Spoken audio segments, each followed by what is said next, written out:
Ignacio de la Torre, bienvenido y muchas gracias por estar en esta nueva edición del podcast del Liberal. Ignacio es economista jefe de Arcano Research, la unidad de análisis macroeconómico del banco de inversión Arcano Partners, y no exagero en absoluto cuando digo que sus informes son de obligada lectura para cualquiera que siga la coyuntura nacional e internacional. Gracias. A lo mejor a muchos de nuestros seguidores se les hace un poco de bola todo lo que acabo de decir, ¿no? Research, macroeconomía, coyuntura, banco de inversión, y reconozco que suena un poco árido, pero no se confundan porque Ignacio no es un financiero al uso. Además de licenciado en Economía y Derecho y de MBA por INSEAD, Ignacio es doctor en Historia Medieval. Hace unos meses nos vimos con motivo de la presentación de su último libro, que poco tiene que ver con la coyuntura nacional e internacional. Se titula Athos, la montaña santa, y consiste en un amplio reportaje sobre la península griega del mismo nombre, que es uno de los lugares sagrados del cristianismo ortodoxo, en donde hay 20 monasterios, donde viven 2.000 monjes, y paradójicamente está bajando la Edad Media y subiendo el número de monjes. Tampoco se permite pasar a las mujeres. Y tampoco hablamos de economía la primera vez que lo entrevisté para la revista Actualidad Económica hace ya algún tiempo. El objeto de aquella conversación fue la felicidad. Y contra la opinión generalizada que dice que en España se vive mejor que en ningún otro sitio, pues Ignacio puso la realidad de los hechos, y la realidad de los hechos dice que mejor que en España se vive en muchos sitios, concretamente en 35 países, según el último Atlas Mundial de la Felicidad que elabora Gallup. Los españoles sacamos una discretísima puntuación de 6,4 sobre 10. ¿En qué fallamos? Pues aquí tenemos que volver a la economía, porque una de nuestras grandes asignaturas pendientes es la productividad. Recuerdo, Ignacio, que entonces me explicaste que un francés y un alemán producen casi 50 euros por hora trabajada y un español 40, y en esas condiciones, para captar capitales e inversión, no tenemos más remedio que cobrar menos, unos 20 euros por hora frente a los 35 de un francés o un alemán. O sea que mantenemos un nivel de vida decoroso, pero a base de más horas de oficina y menos tiempo de ocio. Y justamente por ahí es por donde yo quería empezar. Luego abordaremos otros temas de los que también hablábamos a micrófono cerrado, pero quería empezar por ahí justamente nuestra conversación. ¿Por qué somos tan poco productivos los españoles? Yo creo que está asociado a que cuando analizas una radiografía del segmento de tamaño empresarial, dando por hecho que una parte muy relevante del PIB son pymes, 2/3 partes, la pregunta es si tienes muchas micropymes o vas tendiendo más a tener empresas medianas, ¿no? Alemania ha sido capaz de moverse de la P a la M, construyendo el Mittelstand, y eso les ha permitido ser muy productivos. Y en España pues tenemos un exceso de micropymes, y necesariamente una micropyme pues es por su definición un tipo de empresa que genera menos productividad, y eso conlleva un salario más bajo. Y la idea son los incentivos, como todo. Yo tengo un incentivo para crecer, sí o no. ¿Y no tenemos incentivos para crecer en España? El problema es que muchas veces la burocracia se va multiplicando según creces. En el fondo es bueno para una compañía crecer, porque acabas generando más rentabilidad, más sueldo para los empleados, pero asusta mucho, porque a medida que vas creciendo te van imponiendo un montón de cargas regulatorias. Y al final eso te acaba llevando pues, que mucha gente dice, prefiero ser una empresa muy pequeñita y no tener que cumplir con este tipo de cargas. Cuando realizas algún tipo de anuncio, como pues voy a reducir la jornada laboral sin previamente haber mejorado la productividad, digo, pero a las empresas muy pequeñas las voy a mantener aparte. Pues es otro incentivo más para no crecer. Y yo creo que mientras no rediseñemos los incentivos, este es un factor nuclear, aparte de otros que se han mencionado, pero yo creo que este es muy importante. Y has mencionado la reducción de la semana laboral a 37 horas y media. Pepe Álvarez, el secretario general de UGT, decía que eso va a mejorar la productividad de las empresas. Bueno, yo creo que la reducción de jornadas es una consecuencia de una mejora de productividad. Es al revés, justamente, al revés. De hecho, pues países como Alemania o como Francia trabajan 1.300 horas al año porque son muy productivos. En España trabajamos 1.650 porque somos menos productivos. Tú te puedes permitir, cuando mejora la productividad, reducir tu jornada, pero no es al revés.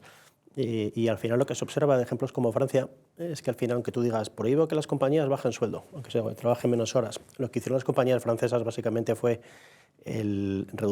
incrementar los sueldos por debajo de la inflación hasta que el coste por hora salarial está otra vez en el mismo lugar. Entonces, yo creo que es una receta pues, totalmente errónea, porque lo que le hace falta a España ahora mismo es mejorar la productividad y competir fuera. Y reducir ahora mismo las jornadas con una economía tan dependiente de servicios, pues me parece que lo que está buscando más es un incentivo electoral y no un incentivo de hacernos más prósperos. ¿Y qué consecuencias puede tener? O sea, porque en Francia yo recuerdo que cuando esto se impuso la jornada de las 35 horas, lo que sucedió fue que la gente acabó más pluriempleada y acabó en una situación peor de conciliación Sí, y las empresas, como digo, al final ajustan y se observó perfectamente, ¿no? Como si sube la inflación un 3%, su sueldo es un 1%. Entonces, no estoy cumpliendo la ley, pero al final las empresas es una unidad de producción. La idea de que yo voy a reducir jornadas y que nadie paga nada, sino la empresa, pues no tiene sentido, porque entonces vas al margen y el margen afectaría el empleo. Yo creo que es muy buen ejemplo lo de Francia para entender cómo se hicieron las cosas, y lo que va a suponer al final es, uno, que vamos a cobrar menos, necesariamente, menos horas, menos sueldo, y dos, que hay gente que tendrá que complementarlo con otro tipo de trabajo. ya. Por seguir con los sindicatos, ¿qué opinas de las subidas del salario mínimo? Porque hace poco estábamos aquí con el secretario general de Comisiones Obreras y él argumentaba que el empleo ha seguido creciendo a pesar de la subida del salario mínimo. Vamos a ver, el mundo académico lo que dice es que las subidas del salario mínimo hasta llegar a un umbral de renta en función de la renta mediana, pues que no son dañinas, ¿no? Hemos llegado ahí. A partir de aquí, mayores incrementos pueden ser bastante dañinas. La pregunta no es cuánto ha crecido el empleo, sino cuánto hubiera crecido de haberse comportado de otra forma el salario mínimo. A mí lo que me preocupa no es dónde estamos ahora, es dónde podemos ir, pero sobre todo me preocupa que existen enormes disparidades dentro de un país, como cualquier otro país, ¿no? Hasta el año 80 los países crecían de una forma simétrica, desde el año 80 crecen de una forma asimétrica. La subida del salario mínimo, a lo mejor en Madrid no te afecta, pero puede provocar en zonas como Badajoz llevar mucha gente a la economía sumergida, porque oferta y demanda se están cruzando a un punto que está por debajo de donde está el salario mínimo. Y lo que hace falta en España es reducir la economía sumergida, no incrementarla. Y creo que puede ser perverso el aplicar un mismo salario mínimo para todo el país cuando hay realidades económicas tan dispersas. España tiene una tasa anormalmente elevada de paro que se atribuye a la reconversión industrial, pero en otros países ha habido reconversiones industriales igualmente salvajes y han recuperado el nivel de empleo. ¿Por qué España sigue teniendo...? Aquí nos ponemos muy contentos cuando el paro baja al 8%, en Alemania caería el gobierno. Bueno, y en Portugal está el 6%, no hay que mirar a Alemania, o sea que al final hay que... Yo creo que lo que tenemos por un lado es un porcentaje de economía sumergida muy superior al de otros países de Europa. Hay diferentes estudios, pero aproximadamente puede estar en torno a un 18% frente a niveles del 9%. Entonces, automáticamente la gente que trabaja en puestos de economía sumergida es empleo sumergido. Pueden contar como desempleados, pero en realidad no son desempleados. Y la tasa real de desempleo es más baja que la óptica debido a la economía sumergida. Y luego tenemos un problema muy grave que es la falta de movilidad geográfica. En un país en el que se está demandando empleo en ciertas zonas y hay exceso de paro en otras, lo razonable es observar que la gente se moviera de un sitio para otro y no se está produciendo, en parte pues, por los incentivos que tienes, una serie de ayudas que si te mueves las pierdes, y por otro lado, aunque creo que una sociedad de propietarios de vivienda es muy bueno porque suele hacer sociedades más moderadas políticamente, tiene una desventaja. Si yo soy dueño de una casa en un pueblo de Córdoba, en Cabra, y se demanda trabajo mío en Pamplona, ¿qué hago con mi casa? Porque no es nada fácil. Entonces es verdad que un grado de propiedad muy elevado disminuye la movilidad geográfica y eso es un problema. En cualquier caso, la realidad es que España está aceptando a 500.000 inmigrantes al año, está creciendo la población un 1% al año y que el año pasado, de los casi 500.000 empleos creados, el 88% han ido a inmigrantes con o sin doble nacionalidad. O sea, es un tipo de crecimiento pues, que lo que muestra es que la oferta laboral que tenemos en el desempleo no se adecua a la demanda laboral que están ofreciendo las empresas españolas. ¿Y qué te parece la reforma laboral de Yolanda Díaz? Los críticos dicen que ha acabado con la temporalidad, pero no con la precariedad. Ayer mismo oía en la radio que había contratos indefinidos que duraban 15 días ahora. Bueno, a fecha de hoy la temporalidad, tal y como está definida, ya está a nivel del 12% y prácticamente casi todo es el sector público, que es una paradoja porque criticamos a las empresas por los contratos temporales, es el sector público que más utiliza la temporalidad, ¿no? Pero sí hay un factor interesante, y es que aunque tengas un contrato fijo discontinuo, mentalmente el plantear que tú estás fijo provoca dos cosas muy importantes. La primera, la proporción de mi renta que gasto sube. El Banco de España ha analizado eso y te sube más o menos un 8%. Es decir, que si yo me considero temporal puro, yo tiendo a gastar un 80%, si sé que soy un fijo discontinuo, gasto un 88%, con lo cual marginalmente para el consumo es positivo. Y desde el punto de vista de la empresa, cuando sé que tengo un trabajador fijo discontinuo, invierto más en su formación que si es puramente temporal. Entonces yo creo que esa reforma es una reforma técnica, no es una reforma política, y se pactó también con la COE, con los sindicatos, y viene además de grupos de estudios que estuvieron trabajándolo previamente, y mi balance en términos netos es positivo. Es positivo. Y ya vamos a agotar el capítulo laboral. ¿Qué consecuencias va a tener el desarrollo de la inteligencia artificial? Hay gente que ve un escenario apocalíptico tipo Terminator, pero otros, por el contrario, dicen que no, que estamos al borde del paraíso, que las máquinas van a trabajar para nosotros y nosotros vamos a vivir, pues eso, como los filósofos griegos y tal. Bueno, yo creo que para entender lo que va a ocurrir, la mejor metáfora o mejor imagen que puedo dar es la del tractor, ¿no? Cuando apareció en 1900, la mitad de la población en Europa vivía de la agricultura y la gente se murió de miedo. Dijo, se ha acabado el trabajo, ¿no? Porque si viene a hacer un tractor toda esta productividad, pues ¿qué hace? Y lo que ocurrió es que al final, cuando tienes una revolución industrial, sea la primera o el tractor o la informática, tienes fuertes incrementos de productividad. El tractor permitió que yo no exigiera a mis hijos de 14 años trabajar conmigo en el campo y los pude llevar a hacer el bachillerato. Hay una revolución educativa asociada a una revolución tecnológica.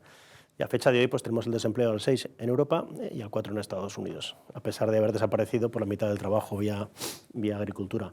¿Por qué? Porque los incrementos de productividad hacen que se creen trabajos nuevos. Esa es la realidad. Y muchos trabajos nuevos pues acaban provocando que en el neto no suba el desempleo y que podamos reducir las jornadas laborales, porque antes se trabajaba más de 2.000 horas al año, ahora se trabaja mucho menos. Es una consecuencia de la productividad. Sí, ¿Qué va a ocurrir? Eso decía Keynes, ¿no? Que en el famoso discurso es posible lo dio aquí que... en la residencia de estudiantes claro. Y anunció pues, que podríamos llegar a trabajar un día a la semana, tal que Eso es. se equivocó un 3 poco. horas al día, decía. Pero bueno, en realidad, aparentemente lo que la gente ha hecho es esa preferencia entre el ocio y la riqueza, ¿no? Claramente, pero aunque, quizás se exageró un poco Keynes a dónde podíamos llegar, pero la consecuencia de esta revolución de inteligencia artificial va a ser, primero, va a desaparecer un porcentaje del trabajo.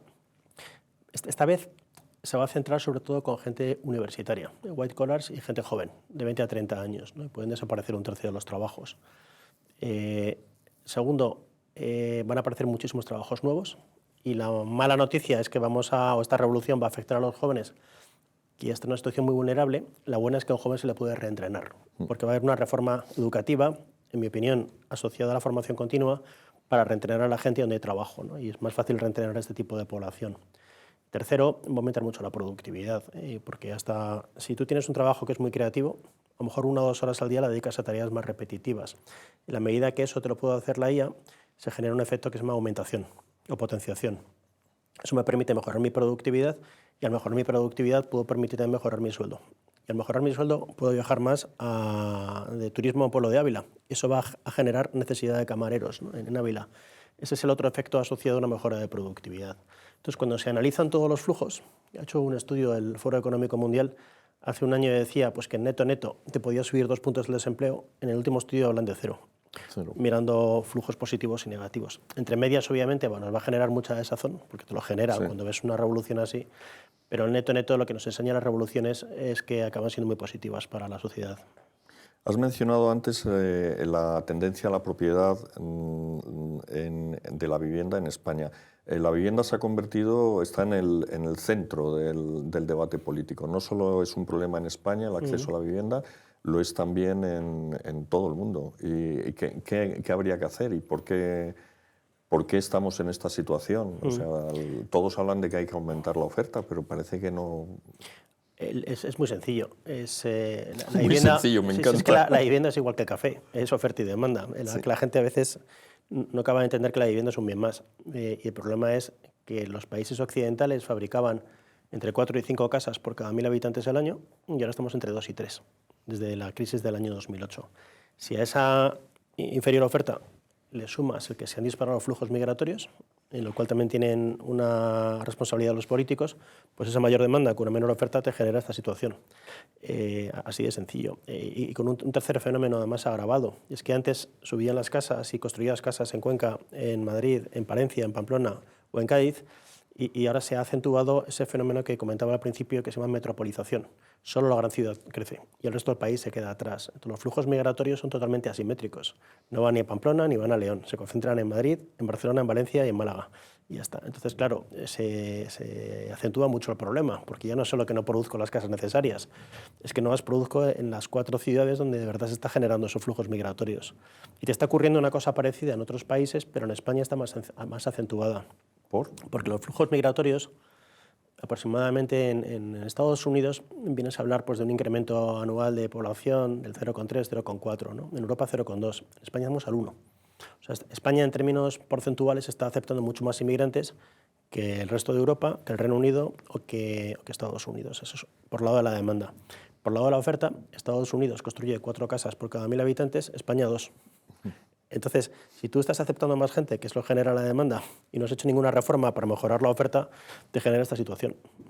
Y hablas de la metropolización. Ese es un tema curioso, ¿no? Porque cuando llegó la tecnología, Internet y todas estas cosas y los ordenadores, la gente pensó, bueno, ahora para trabajar puedo estar en Pamplona o puedo estar en donde sea, no hace falta que esté en Madrid. Sin embargo, estamos asistiendo a un fenómeno justo al contrario. Totalmente. O sea, la Silicon Valley se ha convertido en una especie de carcinoma, ¿no? Sí, sí. La gente pensó mal. La gente pensó que tú puedes hacer tu trabajo desde Fuerteventura y que además mantenías tu sueldo de Londres o tu sueldo de Madrid. Y lo que nos ha enseñado la investigación académica es que a medida que te desplazas y trabajas a distancia, baja tu productividad. De media se calcula que un 16%. Sí, el teletrabajo no... No, generas menos interacciones y de menos calidad. Entonces se reduce la creatividad, eso afecta a la innovación y eso va a la productividad. Y por eso las empresas llaman a la gente de vuelta, ¿no? Y recientemente hay papers que muestran ya no solo el teletrabajo, sino hablando del trabajo híbrido, y le han analizado pues, empresas con miles de ingenieros qué ocurre con tu capacidad para generar ideas innovadoras, y lo que muestra es que el trabajo híbrido también es detrimental en la generación de ideas de calidad. Es decir, que cuando tengo a lo mejor a 3 ingenieros en una sala y a un cuarto participando por Teams, generan menos ideas innovadoras que cuando están los 4 físicamente reunidos, ¿no? Eso es lo que dice la investigación académica más reciente, y por eso lo que vamos a atender, en mi opinión, más es a la vuelta a la oficina. Que a lo mejor acabamos en un esquema 4+1, puede ser, 4 días en la oficina y uno fuera, pero eso sí que soporta la tesis de que podrás vivir a lo mejor a 30, 40 minutos de Madrid, pero en ningún caso te vas a ir a vivir a Fuerteventura. Claro, lo que es paradójico es que aparte de ese problema, antes había aglomeración de actividades. Tú vas por la carretera de Toledo y ves fábricas de muebles y de mazapán, bueno, pues porque tiene mucho sentido que se agrupe la producción. Pero ¿por qué se ha multiplicado ahora? Que se supone que trabajamos con ideas y las ideas son bits que circulan por las redes, ¿no? Porque hay un fenómeno asociado que explica la metropolización, que es el efecto red que te genera una gran ciudad. Una gran ciudad acaba generando un efecto llamada entre población universitaria formada en Santiago de Compostela, en Sevilla o en Pamplona, y hay papers que lo que muestran es que cuando tú te has licenciado en una carrera en economía y trabajas en Burgos y miras tu productividad y luego pasas, por ejemplo, a Madrid y ver lo que hace tu sueldo a los 3 años, se dispara, y tu productividad. Porque al estar rodeado de gente altamente productiva te genera a ti más productividad. Y ese efecto es igual que ha ocurrido en Londres o en San Francisco o en Frankfurt, es idéntico. Y lo que provoca es que expulsa de la gran ciudad a la población no universitaria, y lo que te acaba generando es un gran problema de falta de cohesión. En mi opinión, pues parte del problema del Brexit es una revuelta del Reino Unido contra Londres, ¿no? Y los chalecos amarillos es Francia contra París, porque es quien se ha beneficiado de ese fenómeno, que no es ningún político que ha dicho quiero que sea la París. Claro. No, es un fenómeno asociado a la cuarta revolución industrial y a la revolución de la información. Y como te digo, al final las ideas se generan cuando tienes proximidad física. Claro, medidas que se han adoptado para resolver el problema de la vivienda en España, la ley de vivienda. Hazme un análisis de lo que te parece, de las medidas que ha adoptado el gobierno, y luego quiero que me comentes también lo que ha hecho Javier Milei en Argentina. Allí ha desregulado el mercado del alquiler y la oferta se ha multiplicado y los precios han caído sensiblemente. A ver, si partimos de la diagnosis de que lo que hay que hacer es aumentar la oferta, pues me parece que la ley de vivienda no está bien encaminada. Lo que hay que hacer es Básicamente, por un lado, entender cuánto vale una casa, 200.000 euros. ¿Vale? ¿Y dónde vienen esos números? ¿No? Pues una tercera parte es el suelo. España es el segundo país más grande de Europa Occidental y el que menos densidad de población tiene. Y en España no hay suelo para construir, no hay suelo finalista, y eso es una aberración. O sea, es para decir, no al gobierno central, sino a todos los responsables, que incluye además ayuntamientos y comunidades autónomas, ustedes no han fabricado suelo. Ahora no digan que la culpa de que la casa esté cara es de un fondo especulador, es de ustedes por no fabricar suelo. Y como ciudadanos tenemos que exigirles esa responsabilidad. En España no puede ser que tardes 15 años en transformar suelo para hacerlo finalista. Es una barbaridad muy asociada a procesos regulatorios del siglo XIX. Sí, eso siempre se ha dicho, ¿no? Que procede de la idea de que el uso del suelo debe ser fundamentalmente agrícola o por defecto.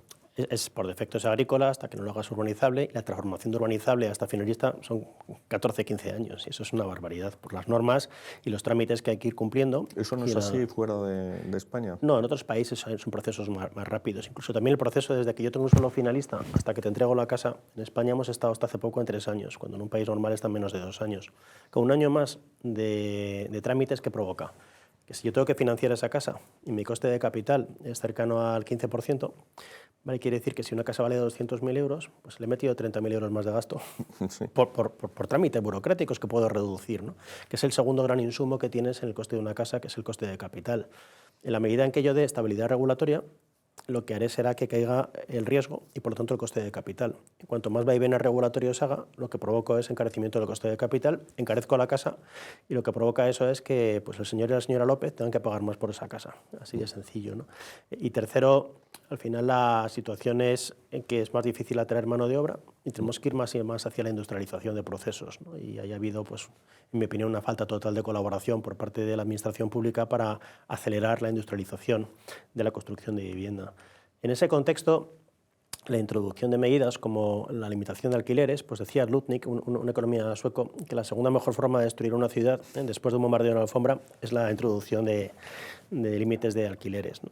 Decía antes que es como el café, una casa, es oferta y demanda, ¿no? La gente a veces pues lo entiende con el café, pero no lo entiende con la casa. Y piensan que si limito precios, que eso... Considera que con eso no se puede especular. Bueno, lo estás oyendo todos los días en todos los telediarios, gente que dice, no, la casa no puede, es un derecho, no puede ser un motivo de especulación, pero... Ya te digo lo que ocurre, porque está muy investigado por parte de los científicos con el tema de las casas. Si tú tienes una casa y me la quieres alquilar a mí por 10 y a tu compañera por 10, y me dice una autoridad pública, no, como mucho 8.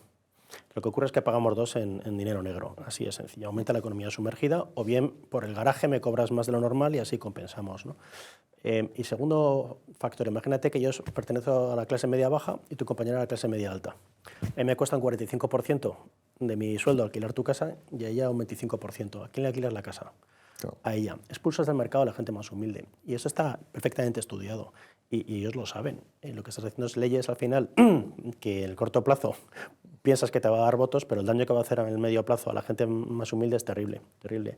Entonces no tiene ningún sentido. Lo que hay que hacer aquí básicamente es aumentar la oferta y en mi opinión tenemos que hacer medidas urgentes. No ya solo de mejorar planificación de suelo para que dentro de 8 años haya más suelo ni más casas, sino tenemos que estudiar medidas como las que están haciendo Austin o Tel Aviv en el sentido de aumentar la densidad vertical, construir hacia arriba y, por ejemplo, pues en Austin han bajado alquileres un 23%. A más oferta te acaban cayendo los alquileres. Creo que hacia dónde vamos. ¿Y Milei? No conozco las reformas de Milei, la verdad es que no puedo opinar sobre ellas. He empezado la entrevista con los puntos débiles de la economía, pero la verdad es que yo te sigo y nunca te has distinguido por ese catastrofismo tan celtibérico. De hecho, en 2012, cuando pasábamos por los momentos más negros de las últimas décadas, pues publicaste un informe que se llamaba The Case for Spain, que podríamos traducir libremente argumentos a favor de España o por qué hay que apostar por España, en el que anticipabas una inminente recuperación y no te equivocaste, ¿no? En aquel momento. ¿Tendemos a ser muy catastrofistas los españoles? Sí, yo creo que sí. Y además... Recuerdo que en aquel año fue cuando el fondo de Bill Gates decidió invertir en España y aquello. Yo hice un reportaje sobre aquello y fue desde luego un punto de inflexión, ¿no? Te sorprende mucho porque cuando vas a los mercados de capitales y vas a Nueva York o a Londres, la opinión que tienen sobre España es muy positiva, ¿no? y aquí muchas veces el ambiente es muy Sí, negativo. No solo en economía, de hecho el Instituto Elcano me parece que hizo un análisis y es qué imagen tenemos los españoles de España versus cuál tienen de España los extranjeros, ¿no? Y han comparado eso con encuestas análogas de otros países sí, y España salía el peor del mundo en ese gap. Y Rusia era al revés, ¿no? Que los rusos piensan que su país es maravilloso y tiene imagen muy mala fuera de Rusia, ¿no? Y al final no es ni tanto ni tan calvo, ¿no? Lo que ocurre es que la economía española crece, pero crece, como he dicho, por cantidades. Si yo acepto a 500.000 inmigrantes al año y consiguen 470.000 trabajos y se gastan un 90% de su sueldo, eso va a PIB. ¿Vale? Pero una familia española, pues el señor y la señora Pérez dicen, yo no noto que mis cosas vayan mejor. Claro, porque para que le vaya mejor tendría que subir su productividad y por lo tanto subir su sueldo.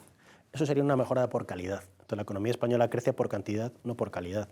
Para un inversor que lo que va a hacer es entrar en España y desplegar Burger Kings, pues le viene muy bien porque más cantidad es más ventas. Entonces entiendo por qué hay un interés por invertir en España, ¿no? Pero yo creo que lo que corresponde a la política es mejorar el estándar de vida de la gente y eso implica pues, hacer reformas de medio plazo para aumentar la productividad y que la gente gane más y pueda trabajar menos, ¿no? La otra derivada es que siempre cuando analizas un país es un error solo quedarte en los crecimientos. España crecía un 4% en 2006, había que estar loco por invertir en España en 2006. Tienes que analizar los riesgos. Y en mi opinión los riesgos de España hoy en día están muy acotados, porque el principal riesgo que mira un inversor es la deuda privada. Suma de deuda de familias y de empresas. Eso es lo que te puede generar una crisis de verdad bancaria y que la crisis bancaria afecte al soberano, al país. Y en España tenemos ahora mismo pues, una deuda privada que es la más baja de Occidente, 1,2 veces PIB, ¿no? Veníamos de 2,2. Y además es un país ahora que tenemos superávit de cuenta corriente, exportamos capital al resto del mundo. Entonces, cuando miro las variables de riesgo de España, yo creo que están bastante limitadas y por eso entiendo que en la ecuación retorno-riesgo, pues los inversores apuesten por España. Has hablado de que efectivamente una cosa es el PIB, la macro, y otra cosa es la micro. Y efectivamente se daba la paradoja de que creciendo como estábamos creciendo, esto aumentaba también la pobreza infantil o algunos indicadores o las colas en los... ¿Cómo cuadra eso? O sea, porque efectivamente estamos creciendo solo cuantitativamente a base de inmigración. Sí, básicamente. Cuando analizas la productividad en España desde el año 80, los crecimientos han sido totalmente exiguos. Eso te ha llevado a que el país pues, ha crecido, una por vía población o por horas trabajadas, pero no ha sido capaz de mejorar los salarios. Al principio comentabas en datos de sueldos en España, en realidad no cobramos 20 ni 22 euros, cobramos 17. El problema es que la diferencia son impuestos, es la seguridad social. Claro, claro. Entonces el coste laboral a lo mejor se te va a los 22, 23 euros, pero es que en el fondo tú cobras tan poco porque mucho te está penalizando un impuesto al trabajo, que es un poco paradójico que en un país con un desempleo del 11%, lo que hemos hecho es aumentar mucho los impuestos al trabajo, Sí. cuando lo que habría que hacer es lo contrario para que la gente pueda ganar más, especialmente los jóvenes. Porque un joven se queja de que gana muy poco y al final es consecuencia de que están pagando, y muchos no lo saben, pues 6 euros la hora a la seguridad social, y entonces les queda mucho menos sueldo y que además pues llegan al mercado laboral con niveles de productividad y de formación que son los que exige la empresa. Entonces hasta que tienen ese gap se cierra, tienen sueldos muy bajos. Lo que habría que hacer es atacar a ambos factores, como ayudar a los jóvenes a que tengan un sueldo más elevado. Y eso implicaría replantear bastante la formación y sobre todo la formación continua. Claro, vamos a esas reformas a medio plazo que dices tú que habría que acometer para mejorar la productividad. Antes hemos hablado del tamaño de las empresas, pero hay más reformas y sobre todo para aliviar la situación de los jóvenes, que están pillados ahí en todo, ¿no? Se les encarece la vivienda y los sueldos, no sé si menguan o no menguan, pero por lo menos no crecen al compás al que está creciendo la vida. Claro, si los sueldos crecen, aparte es una base bajísima. Los sueldos crecen además a un nivel bastante pequeño y ya no solo el tema del IPC, pero tienes en cuenta los precios de los activos y que una casa te sube un 9% al año, pues claro, es que la situación es de estrangulamiento hacia ellos, ¿no? Yo entiendo perfectamente que sientan desazón, porque al final el problema de raíz es que son 4,5 millones de votos y hay otras prioridades políticas. En mi opinión, la democracia, su esencia, ¿cuál es? Es defender al más débil. Es un sistema democrático, ¿no? Y la democracia a fecha de hoy pues, no está haciendo honor a ese precepto, que es defender al más débil, que son los jóvenes. En mi opinión hay que poner a los jóvenes primero en las políticas para que puedan ver un futuro. De lo contrario vamos a tener un futuro como el que estás viendo en Alemania, donde los jóvenes han votado un 60% a partidos de extrema derecha o de extrema izquierda, ¿no? Y lo entiendo porque ellos dicen, oye, a mí me ha fallado la clase política tradicional y yo creo que no podemos seguir fallándoles. En ese sentido, una de las ideas que lancé es, oye, ¿tú por qué una persona que tiene, por ejemplo, 64 años que está trabajando 8 horas al día, de repente le dices, te jubilas. Una persona con conocimientos adquiridos, ¿no? ¿Por qué no vamos a estudiar mini-jobs de otra forma que una persona que quiera no jubilarse, dice, quiero trabajar de martes a jueves 6 horas al día? Y que ese tiempo, 3, 4, 5 años, sigue contribuyendo a la seguridad social, con lo cual es bueno para las pensiones, y le dediquemos una parte fundamental de ese tiempo a educar a la gente joven para aumentar su productividad, ¿no? Ese tipo de esquemas yo creo que serían muy buenos para cerrar el enorme gap que existe ahora entre la gente joven que entra pues, con conocimientos que no son los necesarios por parte de muchas necesidades empresariales, ¿no? Luego tenemos obviamente el I+D, que siempre se habla, hay que gastar más en I+D. Bueno, son dos cosas, gastar más y gastar mejor, ¿no? Los últimos datos que se están observando es que el gasto en I+D privado está cayendo, básicamente por la volatilidad regulatoria, ¿no? Luego vamos en mala dirección. Y si miras la productividad del I+D y es cuántas patentes saco por cada euro que invierto en I+D, España lo hace peor que otros países, ¿no? Entonces hay que atacar esa productividad. ¿Y qué nos dice la historia de cómo se arregla eso? Poniendo a trabajar conjuntamente investigadores privados, de las empresas, investigadores universitarios y militares. Eso se llama la triple hélice. Cuando trabajan conjuntamente generas mucha productividad, generas mucha innovación. Y en España yo creo que tenemos un modelo pues, no bien orientado de innovación y por eso tenemos datos tan malos de patentes por per cápita en comparado con otros países. Y luego te hace falta la financiación de la innovación, que es la industria del venture capital. La industria del venture capital en España es la mitad que en Europa y es una cuarta parte que en Estados Unidos y una octava parte que en Israel. Entonces, lo razonable es aumentar tu industria de venture capital para que si alguien tiene una idea innovadora, haya dinero para financiarla. Por mucha innovación que generemos, si no hay dinero para financiarla, pues entonces es muy difícil generar la productividad. Vamos a salirnos, a asomarnos al exterior, porque yo no sé qué te parece a ti lo que está pasando en el mundo. Yo, cuando salió elegido Trump, a la gente que se rasgaba las vestiduras les decía, bueno, el presidente es un primus inter pares, su capacidad de maniobra no es grande, y no puede hacer grandes barbaridades, pero las está haciendo. Bueno, las está haciendo, efectivamente, y yo creo que la incertidumbre que está generando esas decisiones está llevando a una situación difícil para la economía americana. Ahora mismo, pues a fecha de hoy, parece que el primer trimestre te puede incluso entrar en negativo la economía. La cuestión aquí es entender si estas barbaridades, entre comillas, son una herramienta negociadora, en el sentido de que, como ha defendido él y la gente que le rodea, hay que pegar a alguien en la nariz y cuando esté sangrando en el suelo, por decir ahora vamos a negociar, ¿no? Y eso es lo que no sabemos si va a actuar así o no va a actuar así. De hecho, ayer, por ejemplo, Lutnick, que lleva su política de comercio, ha dicho, ahora que han entrado en vigor los aranceles a México y a Canadá, seguro que llegamos a un acuerdo. O sea, y con Zelensky ha ocurrido una cosa parecida el otro día. De hecho, si te fijas, si el mercado pensara que Trump va a acabar implementando y dejando así los aranceles, hubiera subido el dólar. Ayer el dólar se ha caído hasta 1,07. El mercado lo que te está descontando es que estos son medidas de negociación, pero que van dejando muertos en el armario. Claro, pero también puede ser consecuencia de que se está previendo una recesión, ¿no? Son los dos factores, efectivamente. Uno, el pensar que sí, las tarifas a China se van a aplicar, las de México y las de Canadá son mucho más dudosas, porque son muy dañinas para Estados Unidos. Y segundo, a medida que tú observas que la economía americana se está frenando, lo que tienes que pensar es que obviamente la FED tendrá que reaccionar. Para que la FED reaccione, hará falta quitar toda esta vorágine de tarifas, porque ante esa incertidumbre tú no puedes bajar tipos, ¿no?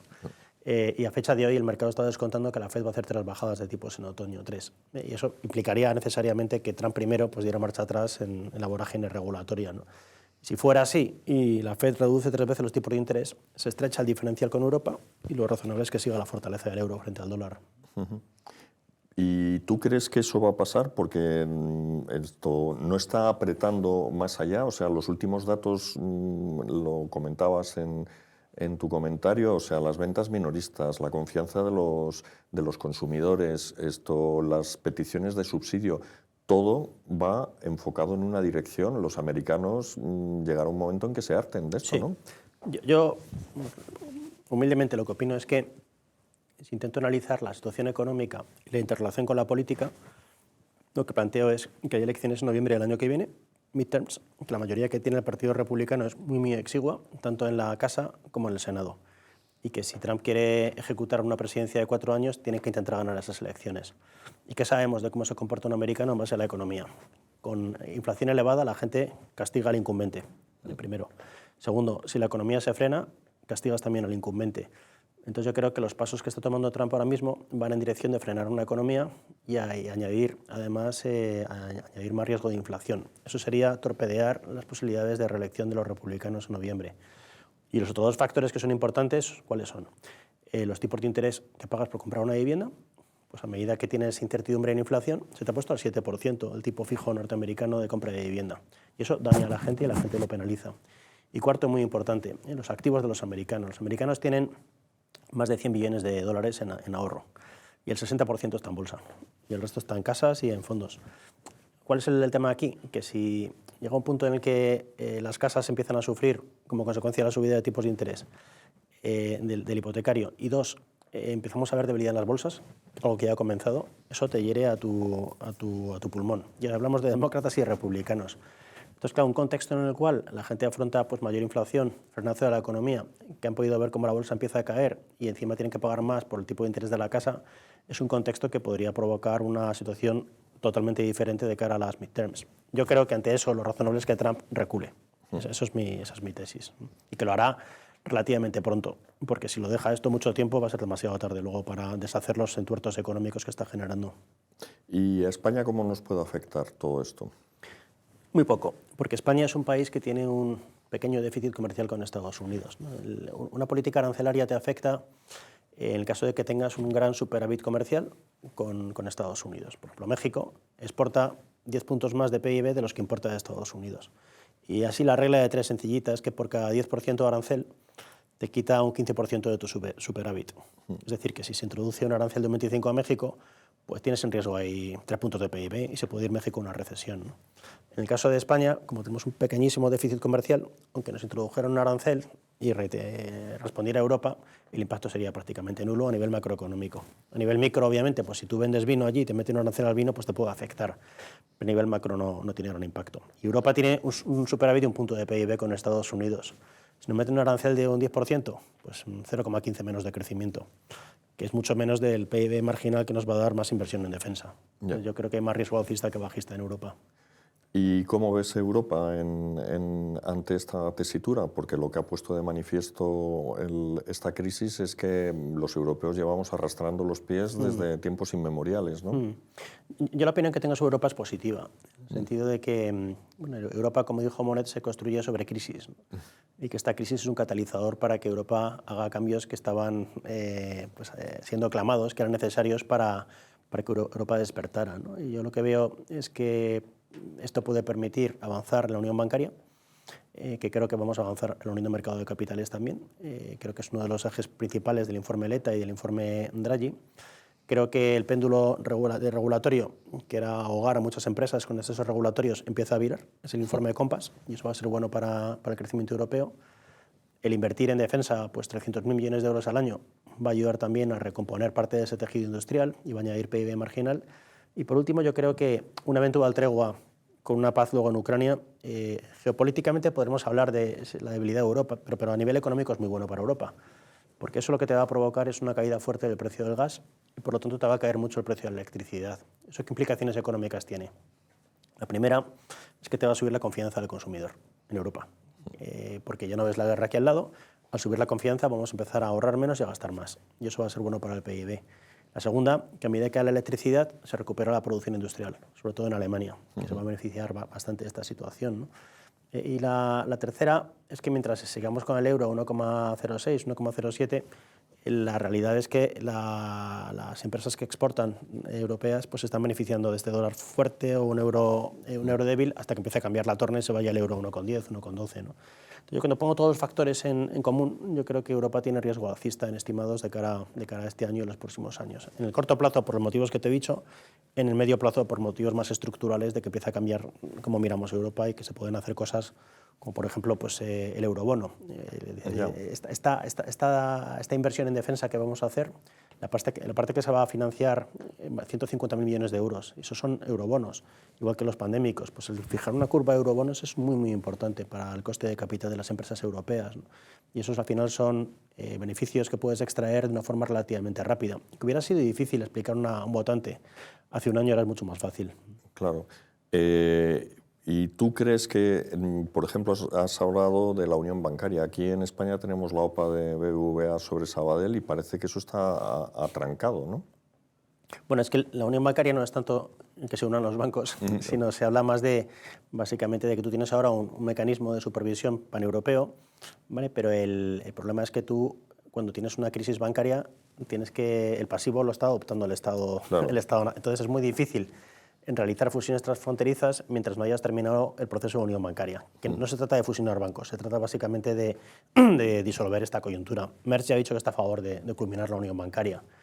Porque es que si no es muy difícil, de verdad, el reducir el número de empresas a nivel paneuropeo. No se trata tanto de que dos jugadores domésticos se fusionen, sino más de cómo puede haber más fusiones transfronterizas, y eso implica pues, avanzar en un esquema que se quedó a medio hacer en la anterior crisis. Claro, pero esas fusiones transfronterizas difícilmente van a avanzar si ni siquiera dejamos que avancen las intrafronterizas, ¿no? Bueno, yo la verdad es que eso lo desconozco. Yo hablo más de lo que es la regulación paneuropea.